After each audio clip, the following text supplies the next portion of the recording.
शोधी झाला. माझे जुने नाव यमुना होते. गणपतराव जोशी यांची मी ज्येष्ठ कन्या.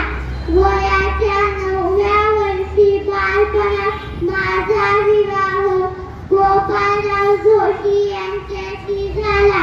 गोपाळरावांनी माझे लग्नानंतर यमुना हे नाव बदलून आनंदीबाई हे ठेवले. गोपाळराव कल्याणला पोस्ट ऑफिसात कारकून होते. ते स्वतः लौकिकवादाची पत्रे वाचत मला शिक्षणात रस आहे हे त्यांना समजले आणि त्यांनी मला इंग्रजी शिकवण्याचा निश्चय केला.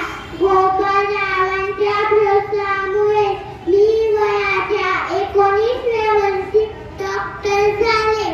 मला शिक्षणासाठी खूप विरोध झाला. या काळात स्त्रियांना शिक्षण घेण्यास मान्यता नव्हती. समाजातून माझ्या डॉक्टर होण्याला खूप विरोध झाला. शिक्षणासाठी ख्रिस्ती धर्म स्वीकारण्याची अट मला मान्य नव्हती.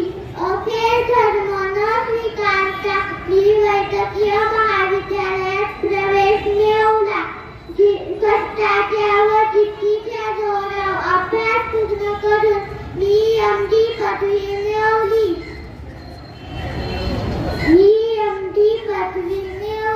माझे स्वप्न पूर्ण झाले. अशी शारदा मी, अशी लक्ष्मी मी, अशी शारदा मी, अशी लक्ष्मी मी. सहस्रावधी सूर्य झुकतात जेथे स्वयं